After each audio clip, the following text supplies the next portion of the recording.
Good afternoon, and thank you all for attending our monthly webinar.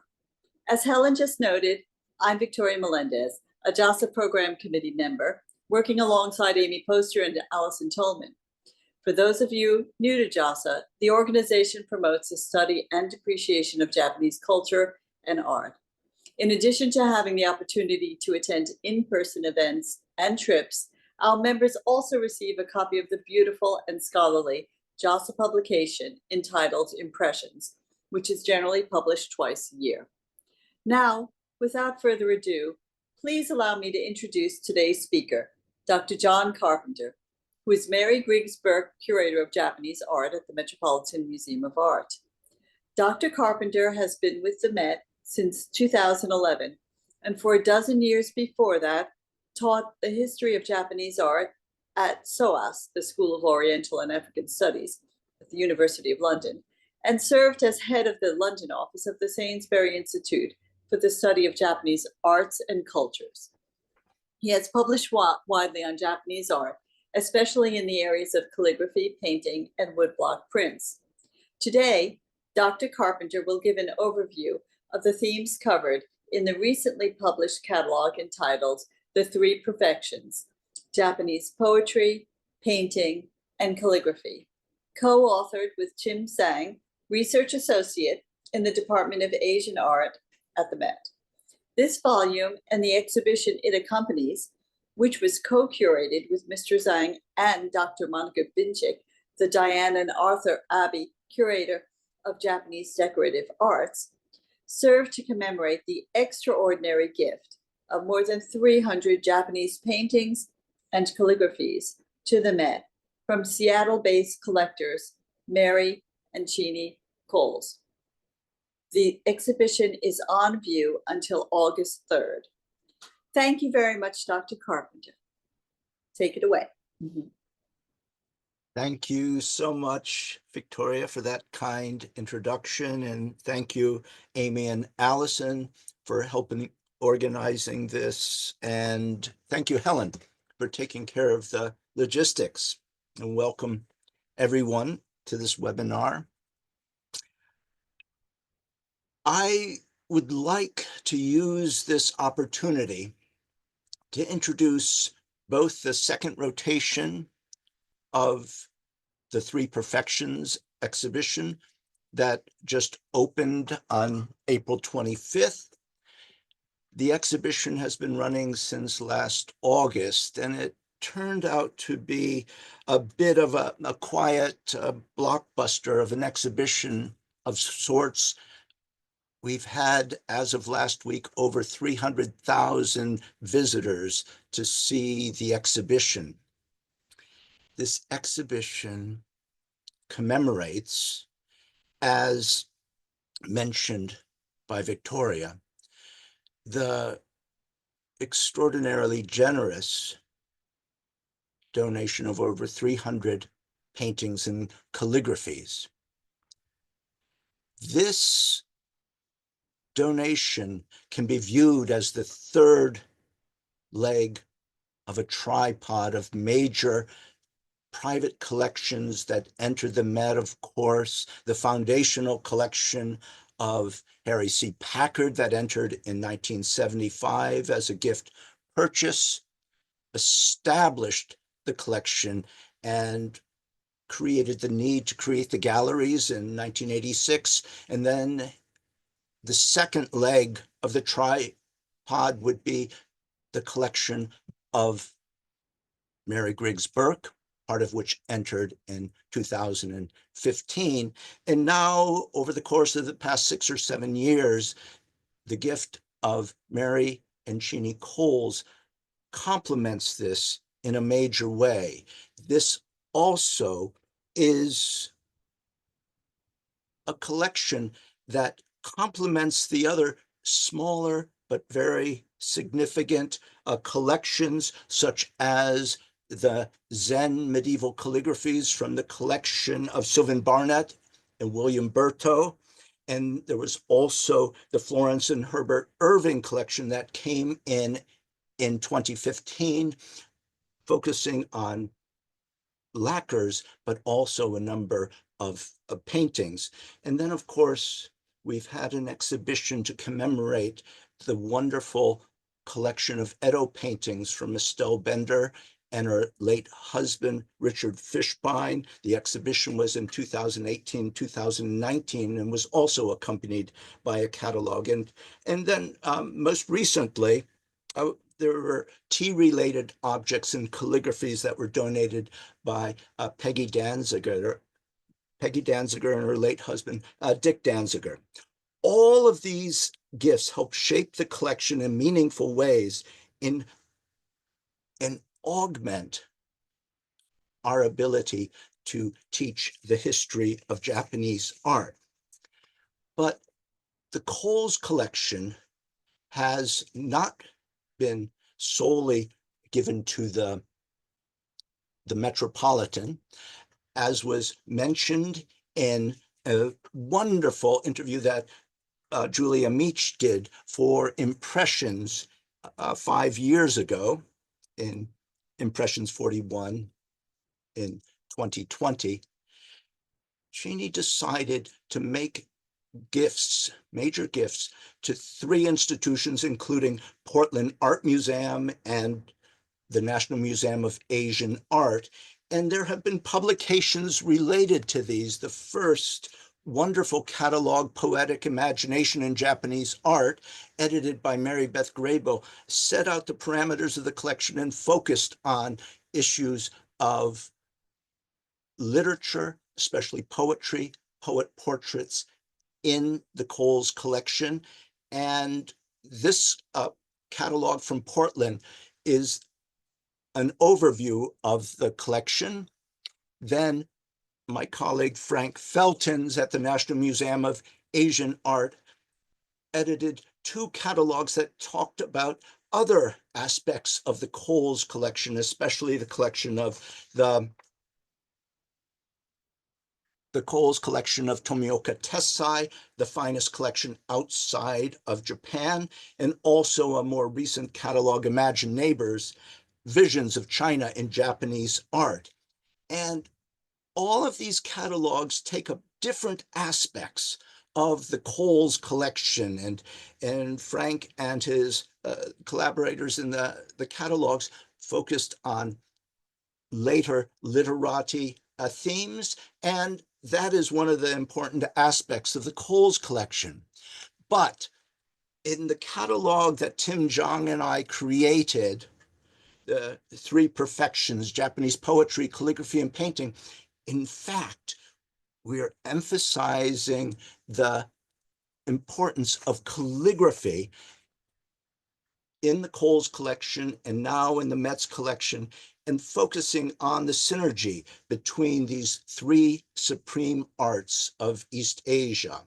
And also let me mention that there was recently a special issue of the Arts of Asia dedicated to the Cowles collection of Japanese painting and calligraphy, especially works that recently entered the Metz collection. And this complements the catalog with specialist essays by 8 scholars. We had a dream team working on the exhibition, and at the opening, you can see Tim Jong, myself, Cheney Cowles, Monica Binkshik, Paul Berry, who has been a very important advisor to Mary and Cheney Cowles, and Michio Morioka, who lives in Seattle and helps out with the curating of the collection. It's been wonderful to work with everyone. Tamaki Maeda, an expert on Tomioka Tessai, has contributed in so many ways and was recently a research fellow here at the Met. But when you come to the exhibition, you enter the Arts of Japan galleries. You are met by 2 walls with blown up examples of kanji calligraphy, kana calligraphy, and those are the only 2 words that are required for understanding my talk tonight. The kanji, Chinese characters, kana, the very abbreviated characters that are derived from kanji, but by the 9th, 10th century in Heian, Japan, had evolved into a distinctive writing system with its own set of aesthetics. And when you come into the galleries now, you'll see an array of some of the finest examples of Heian kana calligraphy in the West. And I'm particularly fond of this page from a poetry anthology of the Kokinshu, the collection of poems ancient and modern.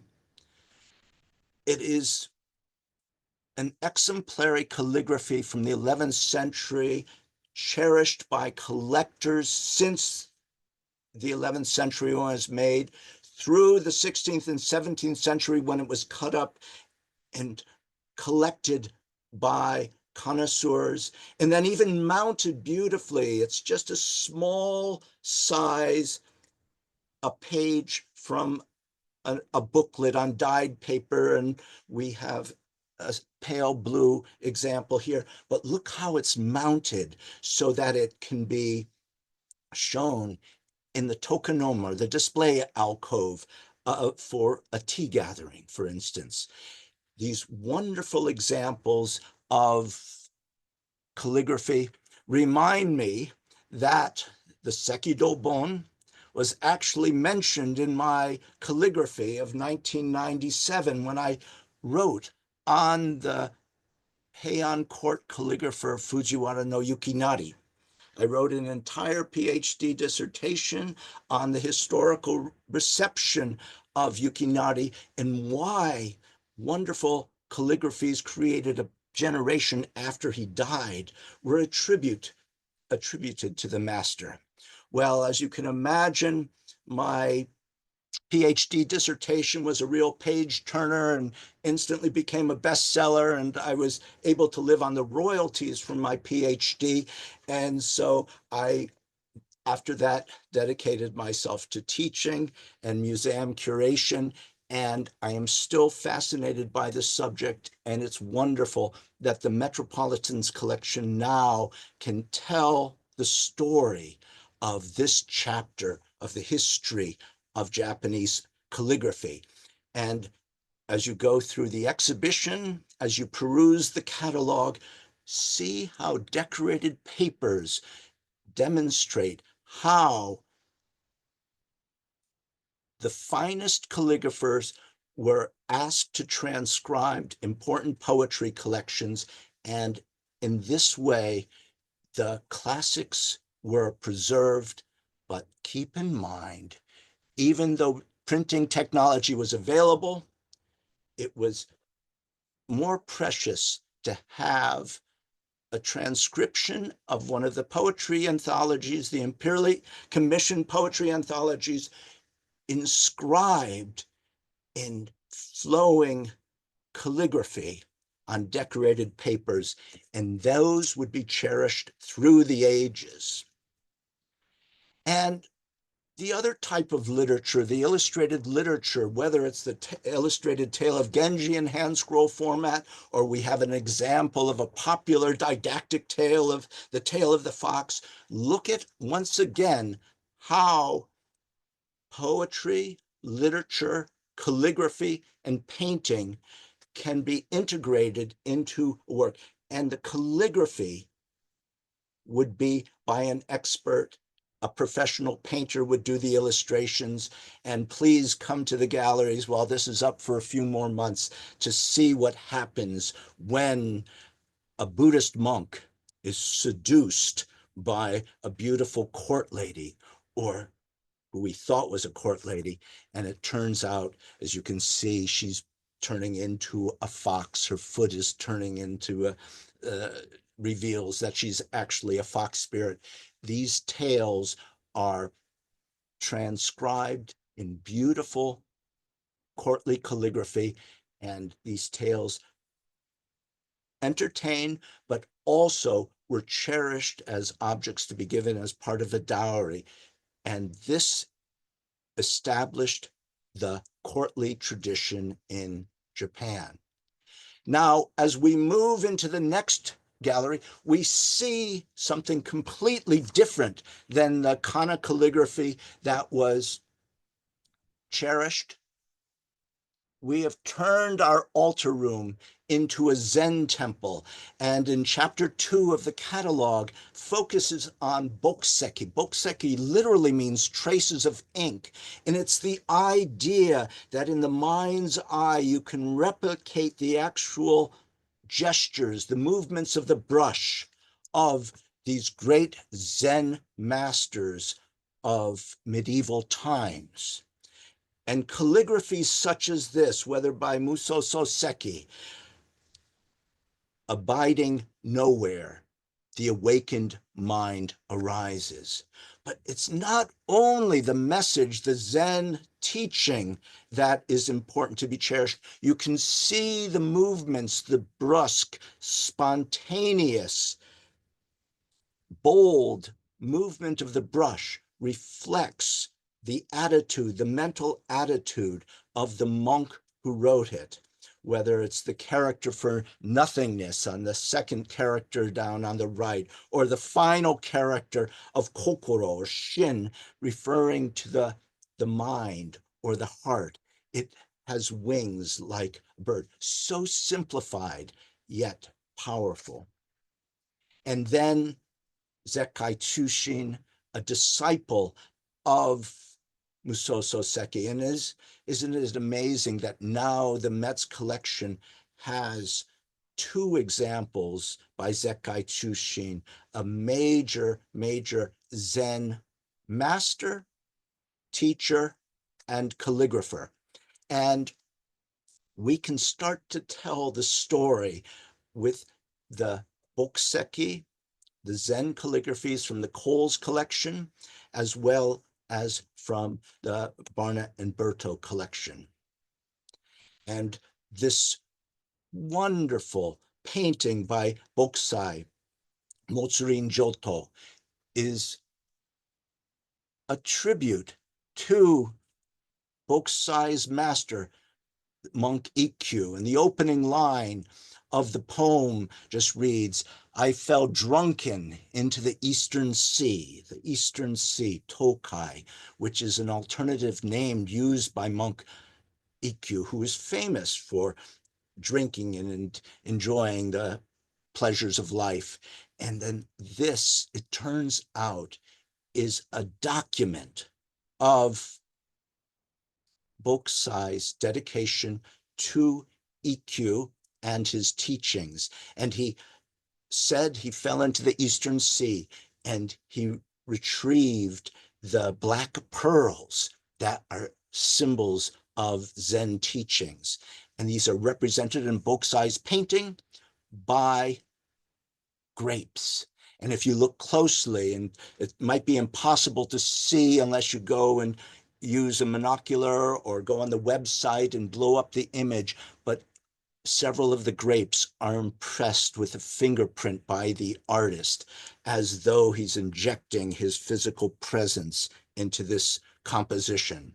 And I'm looking forward when my colleague Tim Zhang, who collaborated so much on the Chinese translations for this catalog, tomorrow in Tokyo, he is giving a presentation on this very painting, which is on par with an example by Bokusai in Tokyo National Museum. So he'll be comparing these 2 paintings. I'll make sure that Tim comes back and gives a presentation here in New York. And on view right now, another example of how bokuseki, it's the bestowing of a name, of a Buddhist name on a Zen monk. The teacher gives a new name, and this is such a confusing name because he said Fumyo, which you'd think would be like not mysterious, not sublime, or not even smart.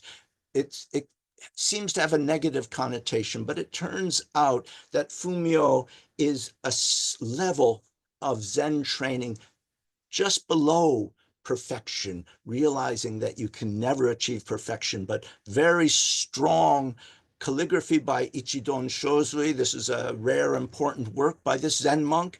And if you look closely, it's on view in the galleries right now. Go and find how the Ichidon Shozui repeated the literary use of fumyo in several Zen texts. And each time he inscribed the characters fumyo, as seen here, he would write it in a different script type. And as we move into the early modern period, look at how monks and scholars and like Jiun Onko would use the same kind of techniques, the bold, spontaneous, brusque, the use of flying white to indicate the strength of conviction and the importance of the teachings. And so these works would be cherished not only by the disciples of the scholar or of the monks, but also they would be cherished by collectors, connoisseurs who realized that Jiun as a scholar, as a calligrapher, had a very distinctive style. Now, we've kept out this important set of screens by monk Ryokan. This came as a complete surprise to me.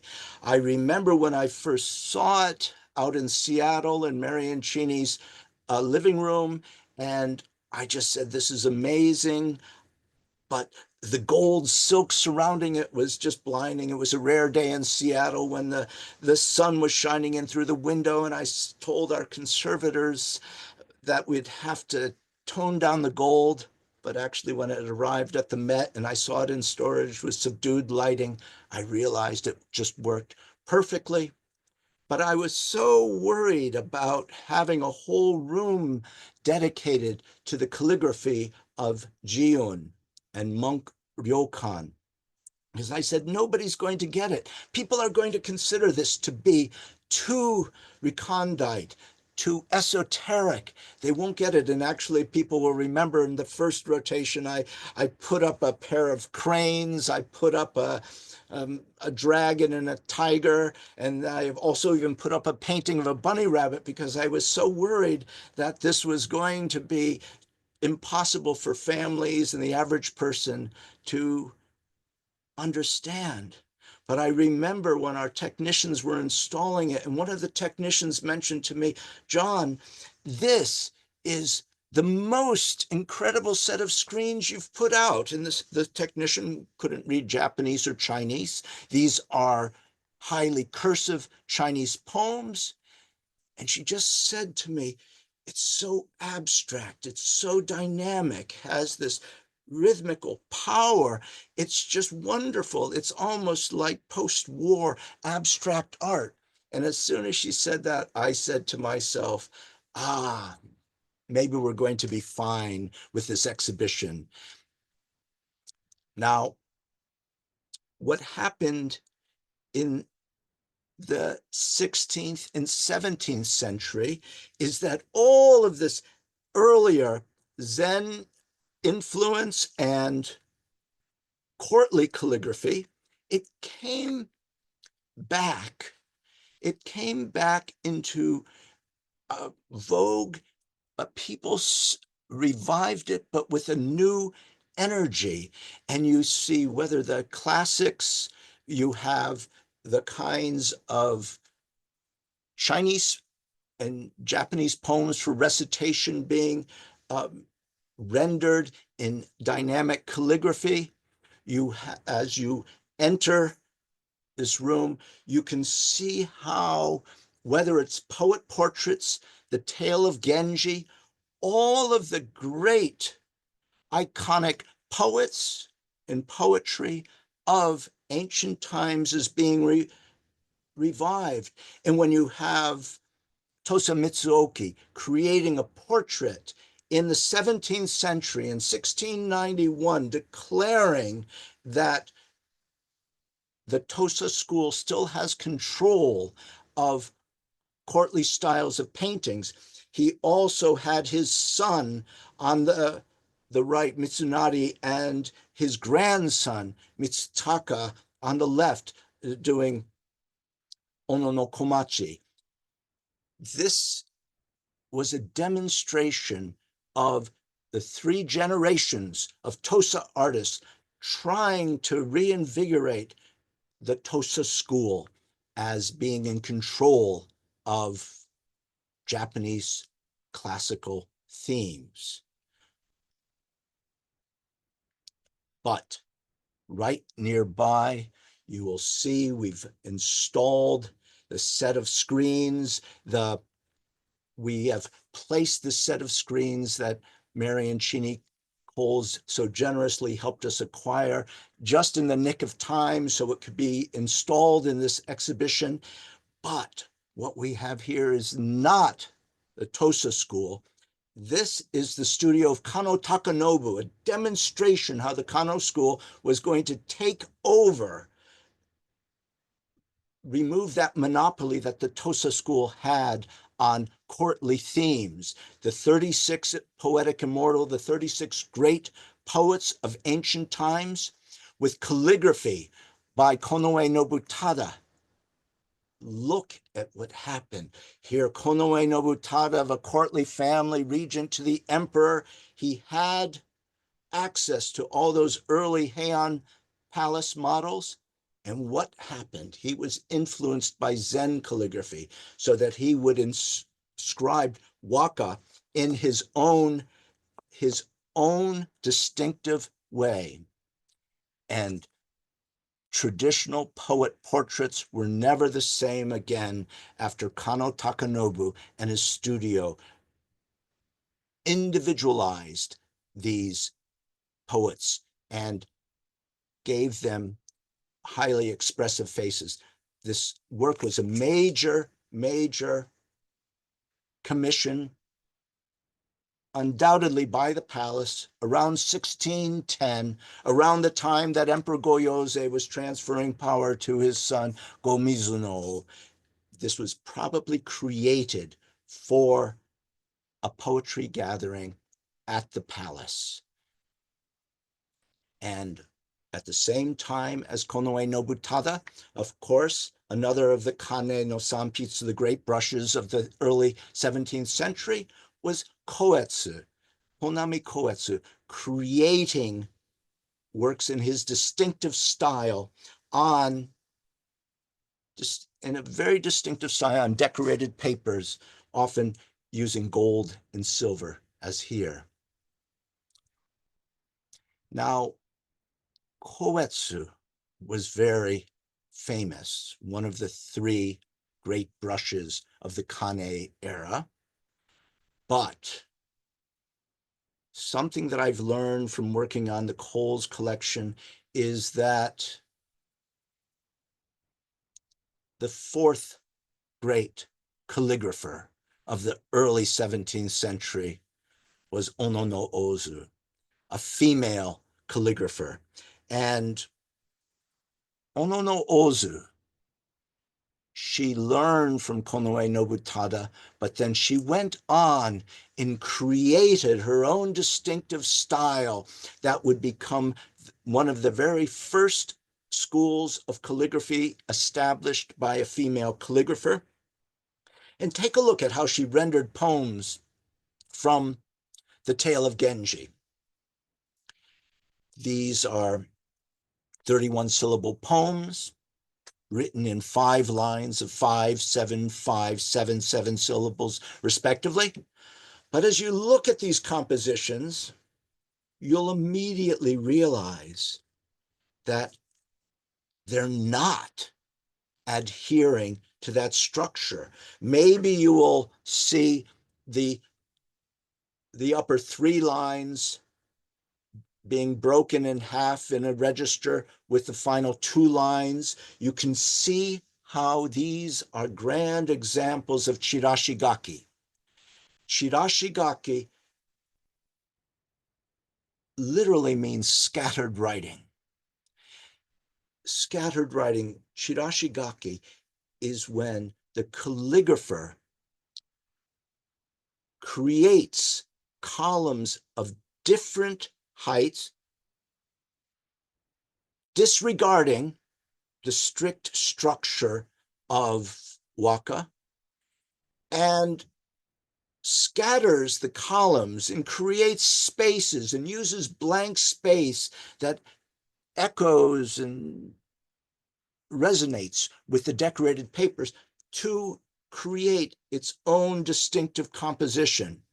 Ono no Ozu was one of the great masters of rendering poems in this distinctive scattered writing fashion. And it's one of the special aspects of Japanese calligraphy. This is an important chapter of Japanese calligraphy to watch how Honami Koetsu and Ono no Ozu created scattered writing on a shikishi, a poem card, often decorated in gold, silver, and bright colors.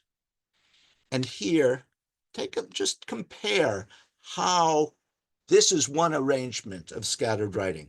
Now look at this, completely scattered across the page. But when you see that one elongated character, the kana shi, you know that Ono no Ozu was trying to impart a very special energy to a famous poem. And what does Chirashigaki do? It makes you read a poem at a different pace because it's a little bit harder to read at first. You read 4 or 5 columns down, and then all of a sudden you realize you have to go to the top of the composition to finish the poem. And sometimes you have to go to search for a few missing characters from a line, and then you realize that they've been put up at the top, or they've been put in reverse order. Chirashigaki slows down the pace of reading. It makes you look at a famous, well-known poem in a new way, at a slower pace. And Ono no Ozu was using the example of Tale of Genji, and everyone would have been familiar with this famous tale. And we have a follower of Iwasa Matabe creating this very bright depiction of the Tale of Genji in a set of screens, but in a bolder way that the Tosa school never attempted. And just the other day, for those of you who are in the galleries on Thursday, we re-enlivened these Genji screens by having the shakuhachi 5, the famous shakuhachi players from Japan, were visiting New York for a few days, and we were delighted to have them perform in the Arts of Japan galleries. Now, this wonderful painting, it's the cover of the catalog, one of my favorite paintings for a long time. But let me just mention here, please read in the catalog more detail of why I think this is such a wonderful painting. But does everyone see how Chirashigaki has been brought to bear here? The poem inscribed in the flamboyant style of a courtesan of the late 17th century. She signs her name, Moshio. But notice how the registers, the upper register of the poem and the lower register of the poem, have a space between them. And that space echoes, resonates with the shape of the courtesan herself. And this is how Chirashigaki can create the most fascinating juxtapositions of texts in elegant calligraphy with painted images. Now, the next section of the catalog, next section of the exhibition, goes back to the idea of bokuseki, traces of ink of Zen monks. But now we're in the 17th century. And what we have in this section, and my colleague Monica Binkshik helped out by contextualizing the poems and putting them in a setting of tea. And this is how the calligraphies actually were used. Sen no Rikyu declared that the hanging scroll, by which he meant the scroll of calligraphy, is the most important utensil. Isn't that an interesting use of vocabulary? That the calligraphy is the most important utensil in a tea gathering because it sets the mood. And what most prized were works of calligraphy by Rinzai Zen monks. But in our exhibition, and because of the remarkable donations of Cheney Cowles and others, for the first time since I've arrived, we are able to tell the story about Ōbaku Zen painting, Ōbaku Zen painting, and Ōbaku Zen calligraphy.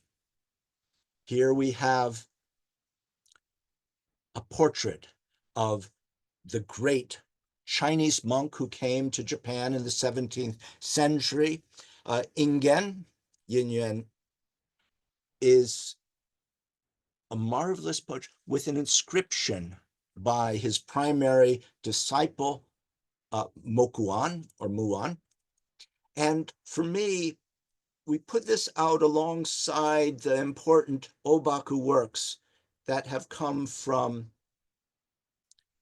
Mary and Cheney Cowles, because this formerly belonged to Steve Addis, this portrait.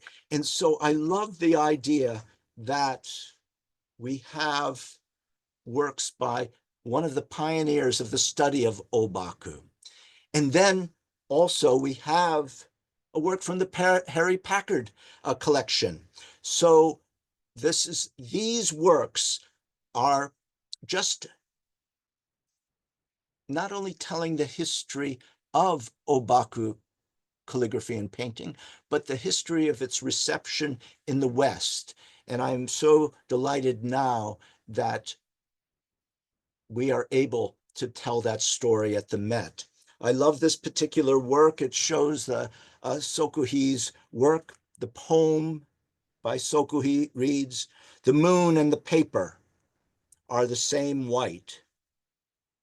The pupil of the eye and the ink, both black." And very powerful, the scene of a monk or an arhat reading a sutra, but then look at how the poetry, calligraphy, and painting interact. And equally impressive is the three great brushes of Ōbaku, Ōbaku no Sanpitsu, Ingen, Mokuan, Sokuhi. Ingen is inscribed the character for lotus, the sacred flower of Buddhism, representing the flower that rises from the muck at the bottom of a pond and rises up and blossoms, representing Buddhist enlightenment, and other examples of poems on the lotus flower by his primary disciples.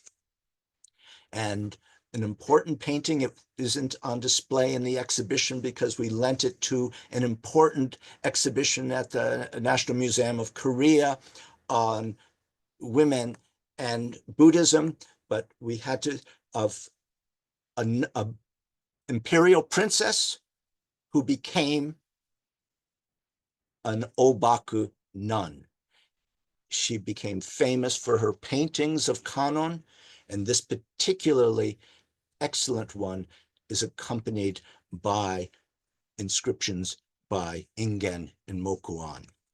And in the neighboring room, we are able to include these wonderful objects related to Ōbaku Zen.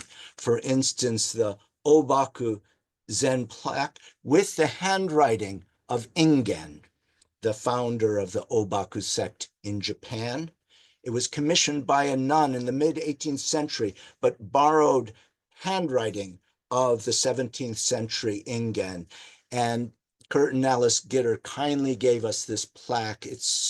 Has such a strong presence and is in such excellent condition, unlike many other surviving plaques which get damaged. And then I love the idea of the udonge flower. The udonge flower is the flower that only blooms once every 3,000 years. It was the flower held by the Buddha when giving a sermon on a Vulture Peak. So this is about the transmission of teachings. And please visit Mampukuji when you have a chance and see the statues of the Arhats that are at Mampukuji now. It's a wonderful experience, and you can recreate the experience of visiting Ming and Qing Dynasty China, even when you're just outside of Kyoto.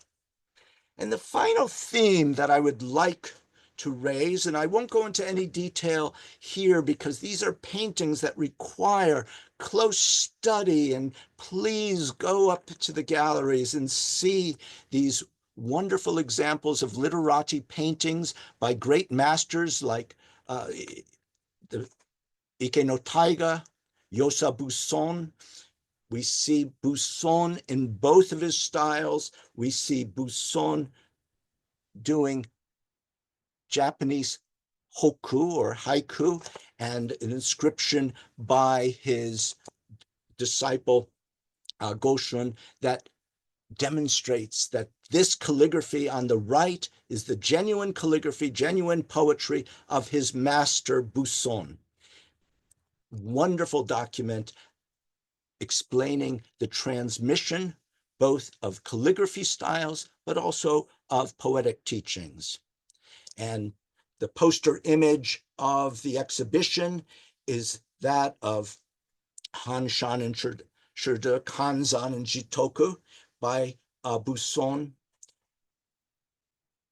demonstrating how Japanese painters and poets took themes from Chinese classics and Chinese literati themes and made them Japanese.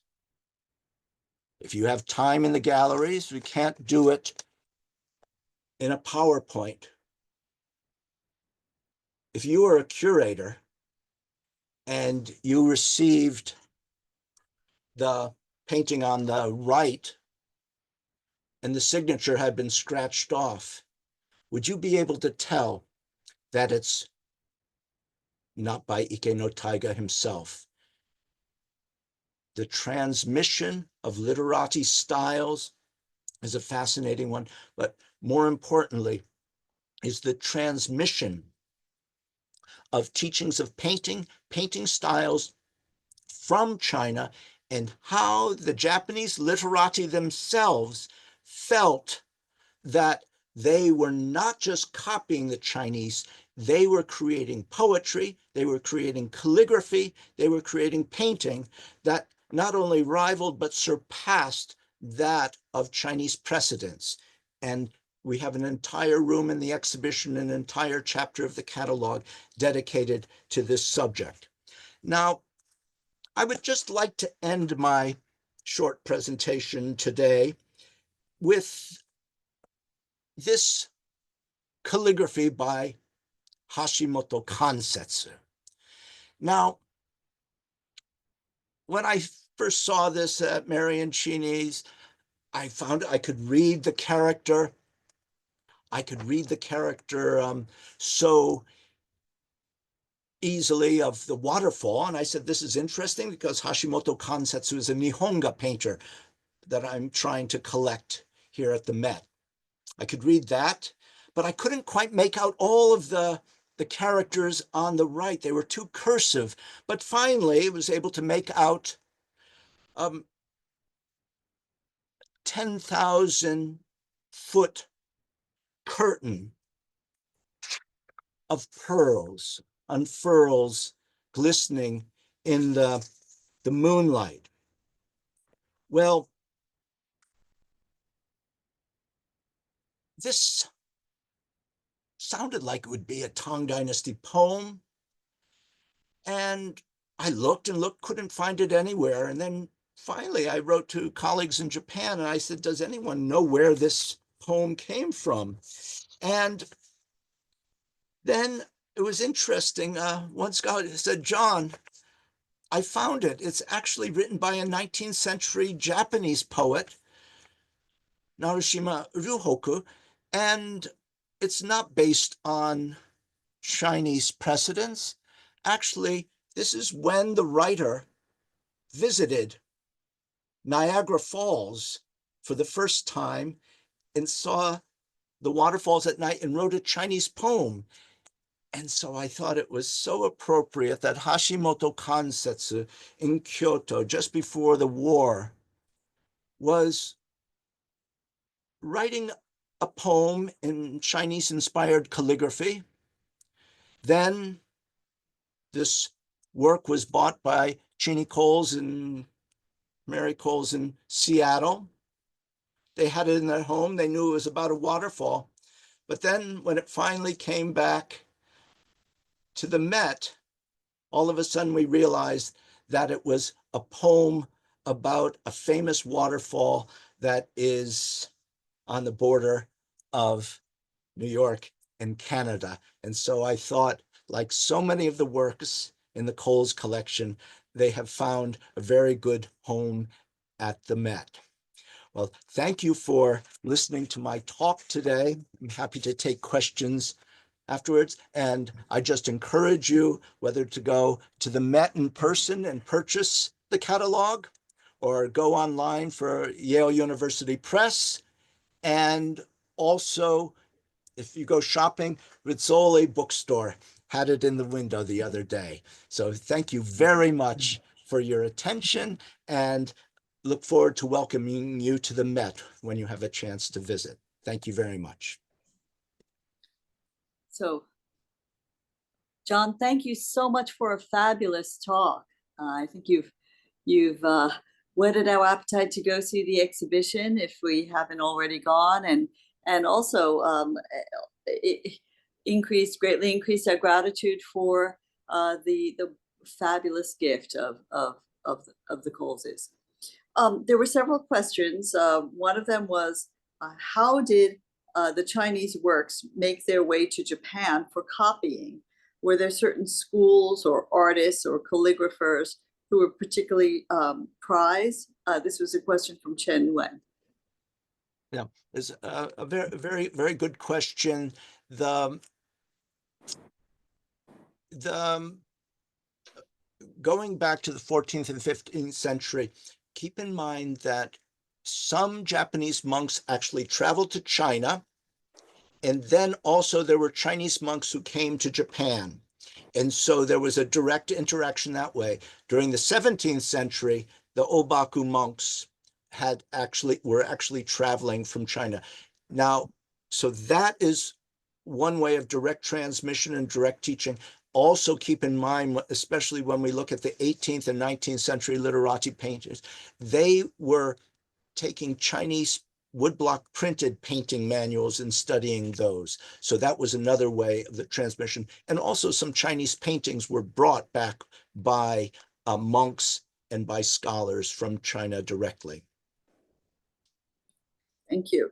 Can you describe how the Cowleses started their collection, and also how they became so interested in collecting calligraphy? Should I stop sharing my screen or maybe leave it up just in case we need it for questions?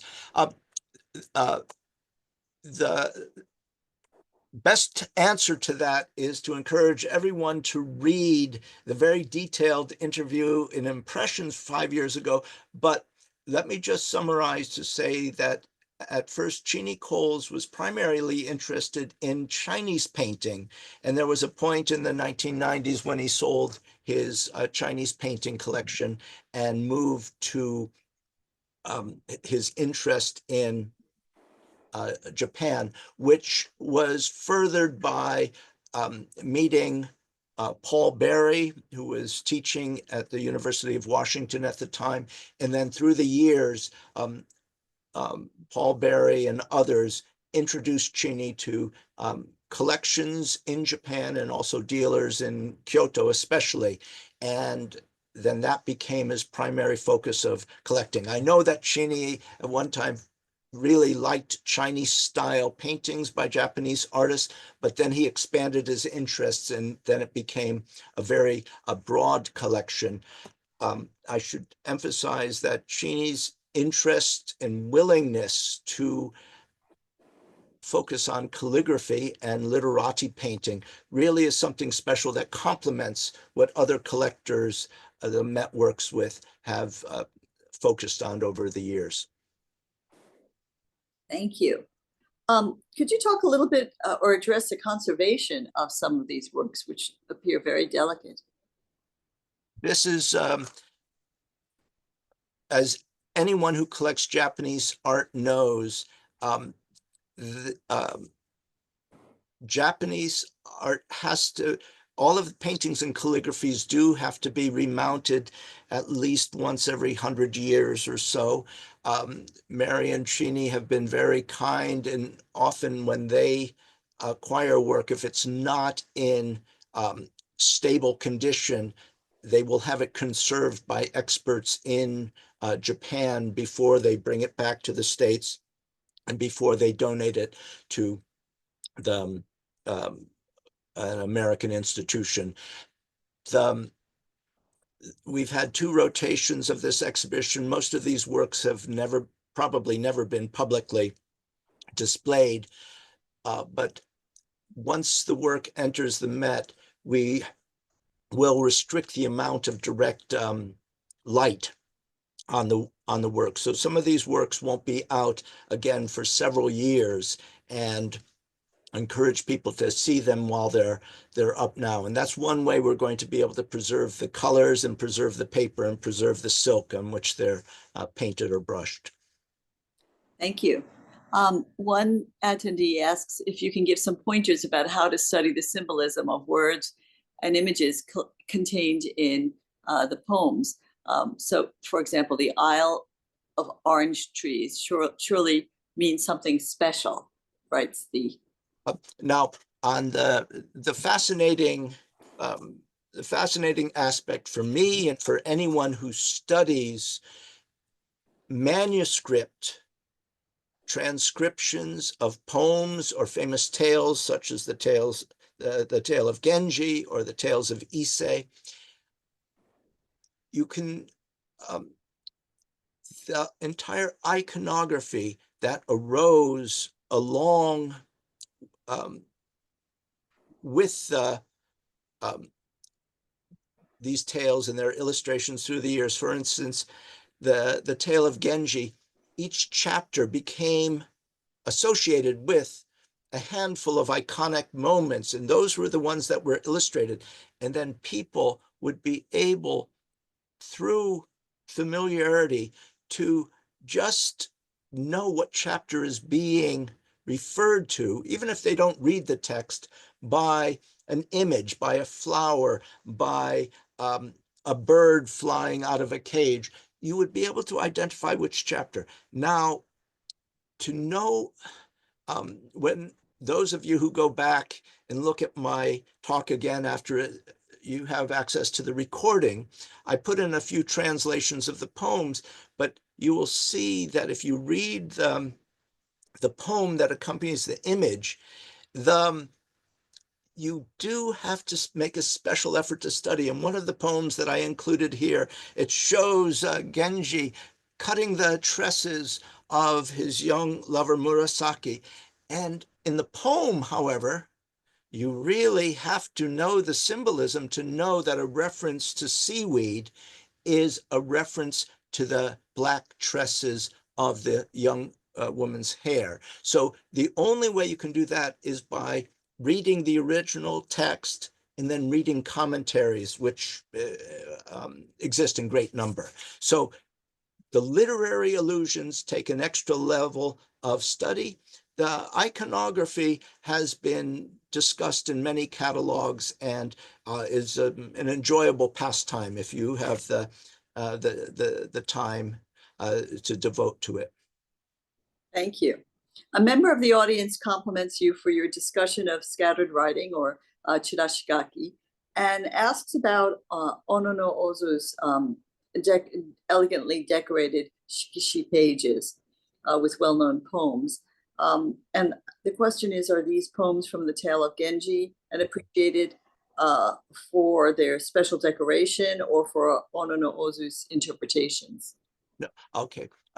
All of them, the passages on the shikishi, the poem cards, are excerpts, calligraphic excerpts from the Tale of Genji. The majority are poems. Sometimes there are poems with head notes. In a few cases, there are prose passages. Now, they are accompanied, I didn't mention this, but should have, that the paintings that accompany them are by a Tosa artist around the same period, around the early 17th century. And those Tosa paintings are standard iconography. What Ono no Ozu did is she took that chapter and then she picked her favorite poem, and often she picked the poem that wasn't the normal one to select. So that's one difference.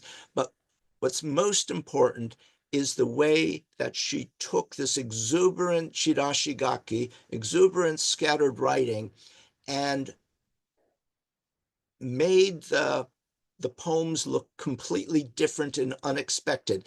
And then people would have enjoyed turning the pages of the album and seeing the image, in half the cases probably being able to tell what chapter it is right away, but then reading the poem or trying to read the poem and then working that out added a new dimension of enjoyment, because you couldn't just flip the pages too quickly.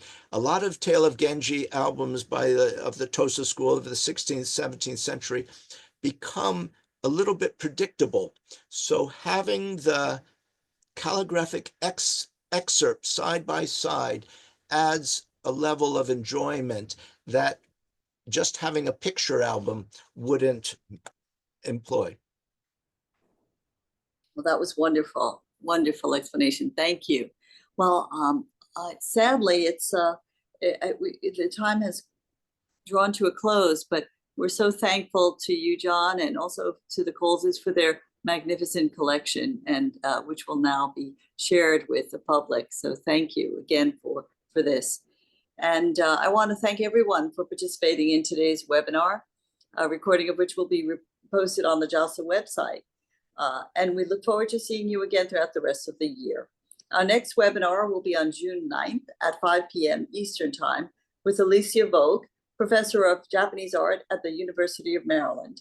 We'll speak about her most recent book entitled In the Shadow of Empire, Art in Occupied Japan. We hope that you can join us then. And until the next time, many thanks. Bye-bye.